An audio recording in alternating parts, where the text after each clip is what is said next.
बिस्मिल्लाहिर्रहमानिर्रहीम अस्सलामु अलैकुम वरहमतुल्लाहि वबरकातुहू। आज जिस टॉपिक पर हम बात करने वाले हैं ये फ़र्स्ट ईयर का चैप्टर है, साइंस एंड सोसाइटी के नाम से। साइंस एंड सोसाइटी में क्या बात होगी? असल में इसमें भी बिल्कुल वैसी ही बातें हो रही हैं जैसा कि इससे पहले एक और चैप्टर जिसकी वीडियो आपने पहले देखी थी, साइंस एंड साइंटिस्ट में बात हुई थी। लेकिन ये थोड़ा सा डिफरेंट है, ये साइंस और सोसाइटी के कंपैरिजन में बात हो रही है, उसके रिलेशन में। तो राइटर ने सबसे पहले इसके अंदर जो बात लिखी है वो ये, उसने कहा कि 3 फीचर्स ऐसे हैं, 3 तरह की खुसूसियात ऐसी हैं जो हमें साइंस की हैरान कुन तरक्की के पीछे नज़र आती है। जब से 17वीं सदी से साइंस ने तरक्की की है, और वो 3 चीज़ें क्या हैं, वो 3 खुसूसियात क्या हैं जो कि साइंस की इस हैरान कुन तरक्की के पीछे होंगी, यह है वो कहता है कि पहली चीज़ वो है scientific attitude of mind. Scientific attitude of mind का मतलब ये है कि इंसान ने अब साइंटिफिकली सोचना शुरू कर दिया है और चीज़ों को साइंटिफिकली जांचना शुरू कर दिया है। मतलब ये है कि अब वो किसी भी चीज़ को अगर एक्सेप्ट करता है या किसी भी चीज़ को मानता है तो वो ऐसे ही नहीं मान लेता जैसे पहले ज़माने में वो कहावतों में या चांद पे परियां रहती हैं इस तरह नहीं मानता, बल्कि वो रीजनिंग के थ्रू मानता है, on the basis of reasoning. अगर आपकी बात में वाकई ताकत है, दम है, दलील है, तो आपकी बात आज दुनिया मान लेगी, वरना नहीं मानेगी। यही चीज़ साइंटिफिक एटीट्यूड ऑफ माइंड होती है। अब साइंटिफिक की वैसे वजाहत तो मैंने वो वाली वीडियो में की थी, लेकिन यहाँ मुख्तसर इसको थोड़ा सा रिपीट कर देता हूँ। देखो, एक चीज़ होती है साइंटिफिक, दूसरी चीज़ होती है अनसाइंटिफिक। अगर आप किसी भी चीज़ को सिस्टमेटिकली इन्वेस्टिगेट करते हैं, जानते हैं, तो ये साइंटिफिक स्टडी कहलाती है। जैसे रिसर्च होती है, हवाओं में बातें नहीं होती कि ऐसा हो रहा है वैसा हो रहा है, ऐसा कोई भी नहीं मानता, बल्कि आपको प्रूफ दिखाना पड़ते हैं कि भाई मैंने ये रिसर्च की है, मैंने ये डेटा कलेक्ट किया है। अगर फ़र्ज़ कर लें कि लोगों की आबादी के हवाले से बात की जाए कि इतने लोग इस चीज़ से सेटिस्फाई हैं, इतने लोग सेटिस्फाई नहीं हैं, तो हमारे पास जो डेटा होता है ना वो उसकी बुनियाद पर हम बात करते हैं। सही है? तो अगर हमारी बात के पीछे इस तरह की दलीलें मौजूद हैं तो वो साइंटिफिक कहलाएगी बात, और अगर ऐसा नहीं है तो वो अनसाइंटिफिक कहलाएगी। क्लियर है? मैं यहाँ पर बस एक बात कह के आगे बढ़ना चाहता हूँ। हम अल्लाह ताला को एक मानते हैं, ये बात भी साइंटिफिक है। अगर कोई पूछे कि भाई कैसे अल्लाह एक है, तो हम कहेंगे कि देख लो कायनात के निज़ाम को, ये सारी चीज़ें अल्लाह के एक होने पर दलील देती है। अगर यहाँ पर कई खुदा होते तो ज़रूर इसका निज़ाम धर्म भरम हो जाता। इतना सिस्टमेटिकली चल रहा है ये, इसका मतलब है कि एक बहुत ही बड़ी ताकत जो हर चीज़ पर कुदरत रखती है वही इसको चला रही है, और वही ताकत खुदा की ताकत है। सही है? तो साइंटिफिक एटीट्यूड ऑफ माइंड का मतलब आपको क्लियर हो गया।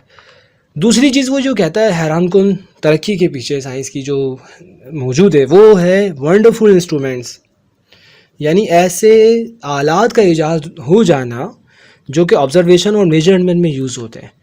अब ऑब्जर्वेशन और मेजरमेंट का इंस्ट्रूमेंट से क्या लेना देना? भाई बहुत ही गहरा ताल्लुक है इसका। अगर आपके पास ऐसा इंस्ट्रूमेंट है जो आपको सही रीडिंग नहीं दे रहा, सही फाइंडिंग्स नहीं दे रहा, तो क्या आप उस पर रिलाई कर सकते हैं, भरोसा कर सकते हैं? फ़र्ज़ कर लें कैलकुलेटर 2+2 कभी 4 बताता है, कभी 8 बताता है, तो भाई इसका एक आंसर नहीं है, या वो जो करेक्ट आंसर एक्यूरेसी जिसमें ना हो, हम उस पर रिलाई कैसे कर सकते हैं? तो इंस्ट्रूमेंट्स ने हमारे लिए हकीकत तक पहुंचना आसान कर दिया है। इसलिए हैरान कौन तरक्की के पीछे साइंस की ये चीज़ भी मौजूद है। 2 चीज़ें हो गई। तीसरी चीज़ वो कहता है इफ़ेक्टिव यूज़ ऑफ मैथमेटिक्स, यानी हिसाब किताब जो है, हिसाब मैथमेटिक, इसका जो इफ़ेक्टिव यूज़ है ना, इसकी वजह से भी साइंस ने हैरान कुन तरक्की की है।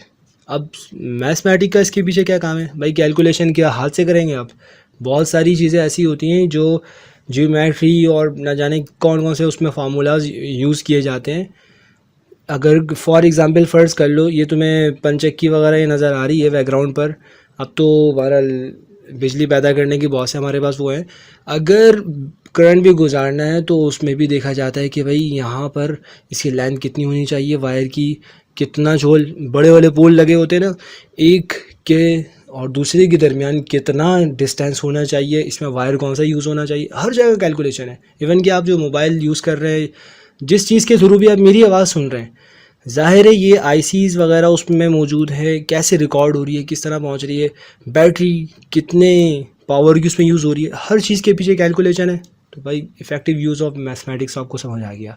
अगर ये कैलकुलेशन ना हो इतनी परफेक्ट तो हैरान कुन तरक्की के ये समरात आपके सामने नहीं होंगे। अब वो न्यूटन के वर्क की एग्जांपल देता है और वो कहता है अगर न्यूटन के काम को देखो तो उसमें भी तीनों चीज़ें नज़र आती हैं। जैसे पहली चीज़ साइंटिफिक एटीट्यूड ऑफ माइंड है। वो कहता है देखो उसकी जो थ्योरी ऑफ ग्रेविटिविटी और लाइट, इससे रिलेटेड जो उसकी थ्योरीज़ हैं उसके अंदर साइंटिफिक एटीट्यूड ऑफ माइंड छलकता है। मतलब किसी भी चीज़ को मानना या प्रेजेंट करना विद रीजनिंग, ये नज़र आता है। वो कैसे? वो बोलता है ये ऐसे ही ऐसी थ्योरीज है कि ऐसा ही दिमाग पेश कर सकता था यकीनन जो कि साइंटिफिक एटीट्यूड ऑफ माइंड रखता था, यानी हर चीज़ को दलील के साथ समझता था। तो पहली चीज़ आपको नज़र आ गई उसके काम में। वो क्या था, दूसरी चीज़ भी अगर देखो ना, ये वंडरफुल इंस्ट्रूमेंट्स वाली बात, तो ये भी उसके काम में आपको नज़र आएगी क्योंकि उसने जो टेलीस्कोप, प्रिज्म और इस तरह के इंस्ट्रूमेंट्स यूज़ किए हैं, ज़ाहिर एक्यूरेसी रिज़ल्ट में थी तभी तो रिलाई किया उस पर, तभी तो बात आगे चली है। तो दूसरी चीज़ भी आपको उसके काम में नज़र आएगी। और तीसरी चीज़ को देखोगे ना, मैथमेटिक तो भाई वो अपने दौर का सुपर मैथमेटिशियन था, शानदार उसको हिसाब किताब आता था। और यही वजह है कि उसने ऐसे डेटा को कलेक्ट किया और फैक्ट्स को कैलकुलेट किया, रिवील्ड बाय हिज ऑब्जर्वेशन, जो उसकी ऑब्जर्वेशन में आपको नज़र आता है। तभी यही वजह है कि वो टेक्निक्स भी ऐसी जानता था, लोगों ने उसकी बात को माना और फिर उसने नताइज भी दिखाए। सही, तो ये सिर्फ न्यूटन की बात कर रहे हैं यहाँ पर। तो ये थी यहाँ तक की कहानी। आगे वो ये कहता है इसी चैप्टर में, वो ये कहता है कि अगर आप सेम रीडिंग कंक्लूजन की बात करें आज के दौर में भी अगर आप देखें तो भाई ये सेम रीडिंग और सेम कंक्लूजन तक हर साइंटिस्ट क्यों पहुँच जाता है, चाहे वो अफ्रीका का रहने वाला हो, अरब का रहने वाला हो, पाकिस्तान इंडिया का रहने वाला हो या अमेरिका का रहने वाला हो। ऐसा क्यों होता है कि हर एक कोई भी रिज़ल्ट निकाले, चाहे उसका मज़हब कुछ भी हो, उसका रंग चाहे जैसा भी हो, वो मर्द हो औरत कुछ भी हो, इसके पीछे राज क्या है? वो ये कहता है कि भाई देखो साइंटिफिक जो फाइंडिंग्स है ना, यानी किसी भी चीज़ को दलील के ज़रिए समझना, इंस्ट्रूमेंट्स के थ्रू, इस बात से कोई फ़र्क नहीं पड़ता कि तुम किस मकाम पर रहते हो, तुम्हारा रंग कैसा, नस्ल किस से ताल्लुक़ रखते हो, कोई फ़र्क नहीं पड़ता। अगर सब यूनिवर्सैलिटी ऑफ साइंस को इस्तेमाल में ला रहे हैं, मतलब इससे फ़ायदा उठा रहे हैं और उसकी कैलकुलेशन के अकॉर्डिंग चल रहे हैं, तो बच्चा भी रिज़ल्ट निकाले ना तो वही निकलेगा। सही है। वो बोलता है यही वजह है कि साइंटिफिक एविडेंस पर हम रिलाई कर लेते हैं क्योंकि सेम रीडिंग हमारे पास आ रही होती है, हमारे पास ऐसे इंस्ट्रूमेंट्स मौजूद हैं जिन पर हम रिलाई कर सकते हैं, जिनकी कैलकुलेशन पर रिलाई कर सकते हैं। और यही वजह है कि अगर एक बड़े प्रोजेक्ट पे भी कोई काम कर रहा हो तो इफ़ेक्टिव टीम वर्क भी पॉसिबल होता है। जाहिर है कि मैं अगर किसी चीज़ को कैलकुलेट करूँगा, फ़र्ज़ कर लें वो H2O वाटर का जो फार्मूला है, इसी तरह किसी चीज़ के बारे में फ़र्ज़ कर लो जानना है, उस चीज़ को जानने के पीछे आप लगे हुए कि आखिर ये किस चीज़ का कम्बिनेशन है। अगर सेम वे को यूज़ करते हुए कोई दूसरा अगर ये जांचेगा तो जो फाइंडिंग्स आप निकालेंगे वही वो निकालेगा ना, इसलिए क्योंकि उसके पीछे साइंटिफिक स्टडी मौजूद है। सही है। तो बड़े बड़े जो टास्क हैं उसको डिवाइड किया जा सकता है और साउंडनेस ऑफ फाइंडिंग्स पर, यानी जो फाइंडिंग्स जो नताइज आपको मिले हैं उसके साउंड होने पर, उसके ये कह लें कि मजबूत होने पर, उसके यकीनी होने पर, इस साइंस में और सही होने पर रिलाई किया जा सकता है। फिर खासे मैं बोर नहीं कर रहा आपको, चलो आगे चलते हैं। साइंटिफिक डिस्कवरी, अब ये वाली बात करता है। वो बोलता है अगर इंसान की बात करें तो इंसान ने साइंस के मैदान में बड़ी तरक्की कर ली है, लेकिन अगर पॉलिटिकल और सोशल इश्यूज़ को देखें तो वो तो वहीं के वहीं खड़े हुए हैं, उसको क्यों हल नहीं कर रहा है वो। तो वो कहता है कि भाई देखो यहाँ पर ना इस चीज़ को समझ लो कि साइंस की एक लिमिट होती है। सही है। साइंस वैल्यूज़ से कोई लेना देना नहीं है। हाँ, साइंस आपके पॉलिटिकल, इकोनॉमिकल और इस तरह के इश्यूज़ जो है, सोशल इश्यूज़, उसको हल तो कर सकती है, आप उसको हल भी कर सकते हैं। जैसे आप साइंस को अगर ऑब्जेक्टिवली यूज़ करते हैं, यानी न्यूट्रल होकर यूज़ करते हैं, अगर आप इन मसाइल को हल करने के लिए भी न्यूट्रल हो जाएं तो मसला हल हो सकता है ना।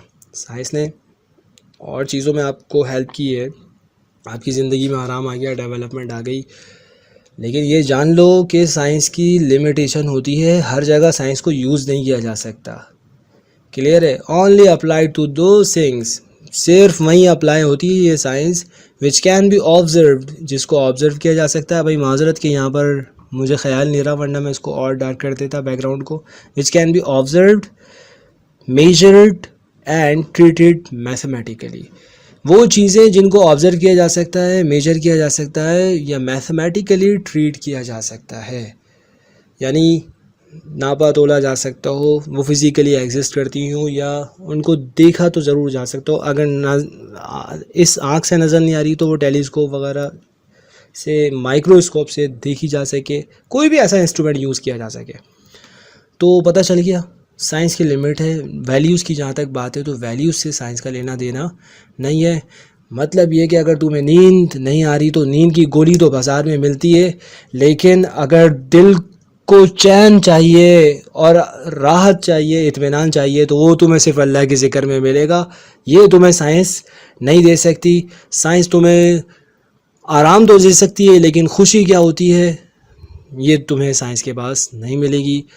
Love of family, love of country, justice, bravery, goodness, इस तरह की ना जाने कितनी इस तरह की भलाइयाँ, नेकियाँ, खूबियाँ इंसान की ज़ात में होती हैं, ये साइंस दे नहीं सकती।